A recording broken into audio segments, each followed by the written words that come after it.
Olá, meus amigos, sejam todos muito bem-vindos ao canal Politizando. Eu sou William Jacob, no finzinho das férias, por isso o cenário um pouco diferente. Em breve eu volto a gravar aí lá na minha casa e trazendo para vocês 2 vídeos por dia.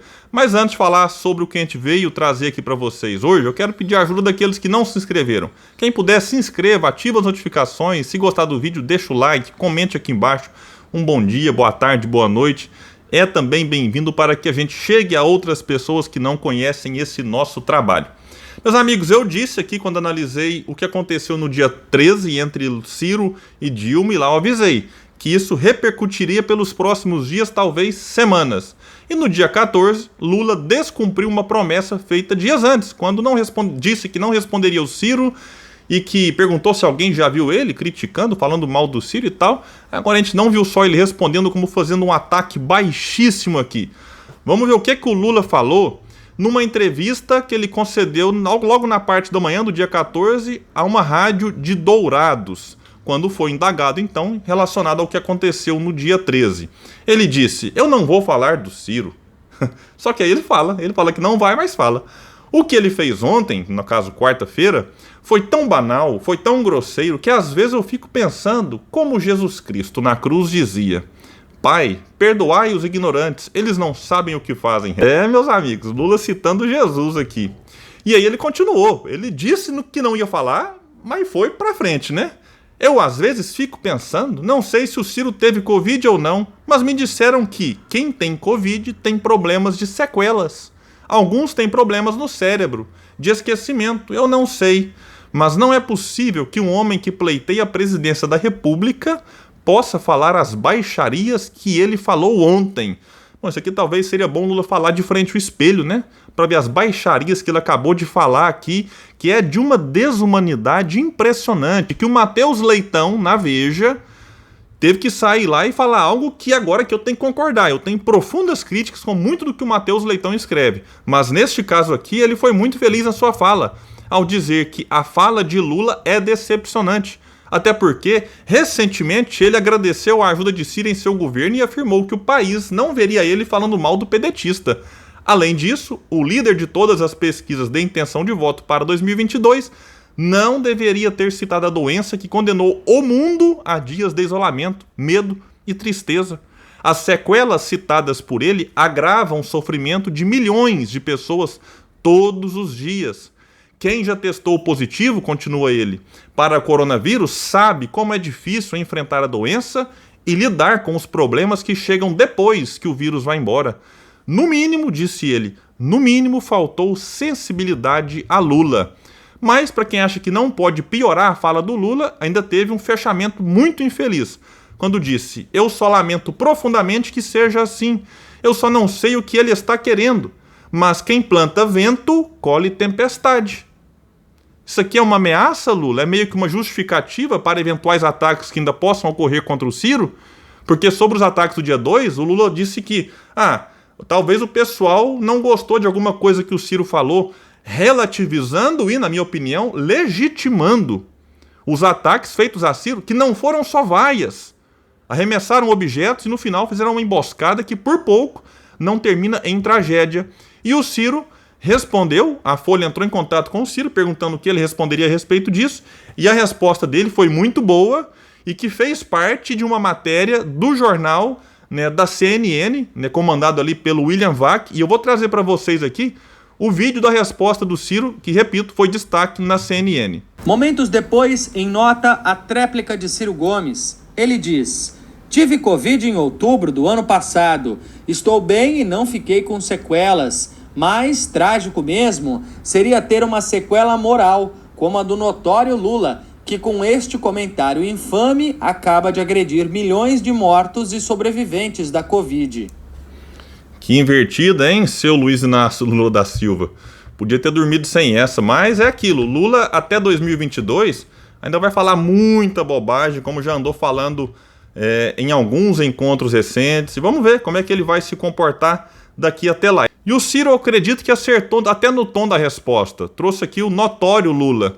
Evitou algumas adjetivações que eventualmente poderiam tirar o foco da mensagem principal, que é uma cutucada aqui no que diz que ele não ficou com nenhuma sequela moral. Isso aqui é importante. Mas o Ciro avançou e disse, aí a matéria não traz aqui, mas eu pesquisei para vocês.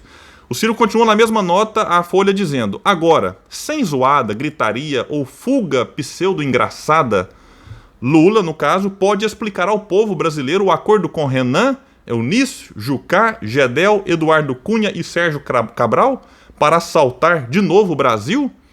E aí a CNN fez mais, né? Nessa matéria aqui, ela colocou trechos de um vídeo que o Ciro tinha divulgado logo pela manhã, de quase 6 minutos, um vídeo muito bom. Eu só acho que o Ciro vai ter que tentar, assim, traduzir o mesmo pensamento com as palavras mais acessíveis. Foi muito bacana o tom, a aparência, enfim, tranquilo, sereno, mas algumas palavras ali realmente você tem que estar com o dicionário do lado. É do estilo do Ciro, a gente vai ter que entender isso também.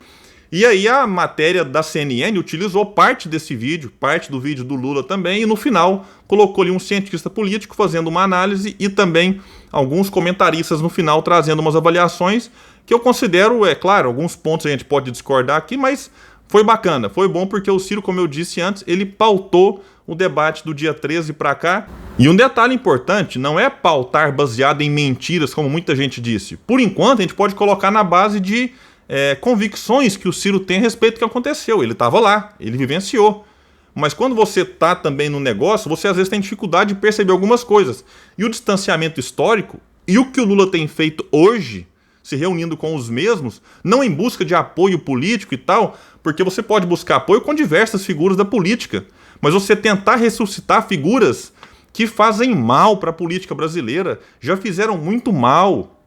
E não é possível que o Lula precise desse tipo de gente para governar de novo. Então você vai juntando as peças e pode sim chegar à conclusão de que talvez em 2016 e um pouco antes, Lula tenha conspirado. Mas calma que eu vou abordar isso aqui com mais detalhes quando eu voltar das minhas férias. E nesse vídeo de quase 6 minutos, Ciro disse várias coisas interessantes, eu vou deixar o link para quem não assistiu. Eu disse de passagem numa entrevista que, vendo os fatos de trás para diante, tenho hoje a convicção de que Lula foi um dos principais responsáveis pela queda de Dilma. Disse também que os principais responsáveis por essa pavorosa tragédia que nos ameaça hoje, esse governo criminoso de Bolsonaro, foram a corrupção e a incompetência do PT. E disse mais o Ciro, que os cães raivosos silenciaram quanto a esta última denúncia, que eles, aliás, nunca conseguem responder, e tentaram fazer com que o mundo desabasse sobre mim. Eles não respondem. No dia 13 foi a Dilma colocando o Ciro na conta de misógino. No dia 14, o Lula colocando o Ciro na conta de um sequelado. Mas responder aquilo que o Ciro tem apontado o dedo na ferida, a gente não percebe isso. E sobre o dia 13 eu havia dito que ali talvez teria sido realmente um divisor de águas, um marco na campanha, até pela força com que o PT respondeu ao que o Ciro havia dito. A gente viu ali uma organização, os sites, os blogs, canais ditos progressistas, e muitos acharam que o Ciro fosse recuar e não recuou. E aí sempre vem aquela história de que não é hora de criticar o PT e o Lula, porque se criticar o PT fortalece o outro lado. Então em 89 fortaleceu o Collor, em 94 fortaleceu o Fernando Henrique, e assim vai. Então chegará um momento em que a gente vai ter sim que encarar os problemas e as contradições do PT de frente. Para quê, William? Para ajudar a direita? Não. Para ajudar o país a se reconciliar. Porque o nosso povo não é fascista, o nosso povo não é de direita. O nosso povo quer escola, quer segurança, quer saúde. O nosso povo quer um Estado que funcione. E o PT no poder teve avanços, teve melhorias? Sim, teve. Mas meus irmãos e minhas irmãs, foram 4 mandatos. Muita gente que votou no PT, depois foi lá votar no Bolsonaro. A gente tem que entender que o lulopetismo, que é bom distinguir PT de lulopetismo, é parte do problema. E é preciso enfrentar esse problema de frente. Não vai ser relativizando como esses canais progressistas fazem, não vai ser passando pano, e não vai ser deixando para depois, tentando antecipar para agora um possível segundo turno, em que aí sim, todos teremos que nos unir com aquele que tiver contra Bolsonaro, se Bolsonaro lá estiver. Agora, a reconciliação com o povo pode fazer com que muita gente que está com Bolsonaro agora, pela raiva que tem do PT, sinta segurança no outro candidato que fale, puxa, esse aqui realmente está disposto a encarar de frente os problemas do país e oferecer uma proposta, oferecer um projeto. E quando a gente fala que o lulopetismo é parte do problema, inclusive, quando a gente olha hoje essas reuniões que o Lula faz, Na coletiva que ele concedeu, fez um aceno de novo a Meirelles, é inacreditável. E questionado no dia 14 se ele fará uma autocrítica, ele disse o seguinte, abre aspas para o Lula, para que eu vou fazer autocrítica se vocês podem me criticar? É mais saudável. Se eu ficar me criticando, o que vai sobrar para os outros falarem? Parece uma criança. Então, ou seja, não faça autocrítica, deixa vocês me criticarem. A falta de autocrítica dele, na verdade, é porque acha que fez tudo certo. Por isso é que ele repete os mesmos movimentos do passado que desastraram o Brasil, que nos trouxeram ao clima perfeito, infelizmente, para eleger alguém como o Bolsonaro, essa tragédia em todos os sentidos que a gente puder imaginar.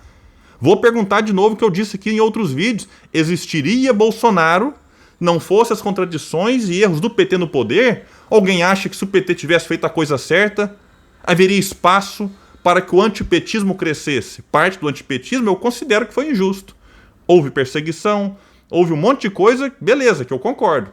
Mas parte do antipetismo é por conta de uma frustração daqueles que apertaram 13 nas urnas e de repente viram que a melhoria de vida foi embora diante da primeira crise. Então é isso, é necessário encarar esses problemas de frente e o Ciro tem feito isso. Mas não só criticando o PT, foi nos protestos fora Bolsonaro do dia 2, liderados na sua maioria por partidos de esquerda e centro-esquerda, foi nos protestos do dia 12 de setembro, convocados pelo MBL e que teve ali a adesão de vários políticos de centro, centro-direita e alguns de esquerda. Então o Ciro é alguém que está se desdobrando para tirar o Brasil dessa bola de chumbo que nos prende ao passado e que gerou o presente e fazer com que a gente não fique nesse presente. Ciro tem lutado constantemente pelo impeachment, algo que o Lula não faz. Então, no fundo, o que a gente tem que compreender é tudo isso que está acontecendo agora, essa onda que veio de ataques ao Ciro, isso não é novidade, isso aconteceu com outras figuras. Aconteceu com a Marina, aconteceu com a Heloísa Helena, aconteceu com diversos aí que ousaram enfrentar o PT de frente. Só que desta vez, acredito que a coisa será diferente, porque o Ciro tem uma militância menor do que a do Lula e do PT? Mas é uma militância aguerrida, disposta, politizada, que conhece o candidato, conhece as propostas. Então, meus amigos, eu sei que o dia 13 para muita gente foi desgastante, foi cansativo, mas é necessário compreender que, como muitos têm apontado agora em análises políticas, o caminho que o Ciro tem não é mais o caminho junto com o Lula.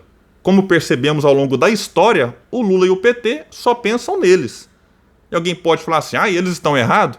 É porque a gente espera que em algum momento exista algum tipo de reconhecimento que não dá mais. E que é necessário apostar num projeto de país e não só num projeto de poder. Particularmente, eu já não sei se o PT é capaz de fazer isso mais. Então, é importante que a gente enfrente esse problema de frente, não para manter Bolsonaro no poder, como muitos pensam, mas para oferecer ao país uma alternativa viável, que tenha capacidade, sim, de atrair eleitores da esquerda, do centro, centro-direita, porque o que o Brasil precisa é de uma união em torno de um projeto e não em torno de um nome. E o Ciro tem apresentado esse projeto e por isso talvez ele incomoda tanto aqueles que percebem que há um vácuo e que o Ciro, sobretudo nesse momento em que muita gente tentará emplacar o Moro, o Ciro está ocupando um espaço importante para que ele continue consolidado em terceiro e, estando em terceiro, atrairá a atenção de muita gente que passará a observar que o projeto dele é de fato aquilo que o Brasil precisa para sair desse fundo do poço, que está com Bolsonaro, também graças ao que o PT fez ao longo dos seus mandatos. Meus amigos, é isso, eu fico por aqui e até o próximo vídeo no canal Politizando.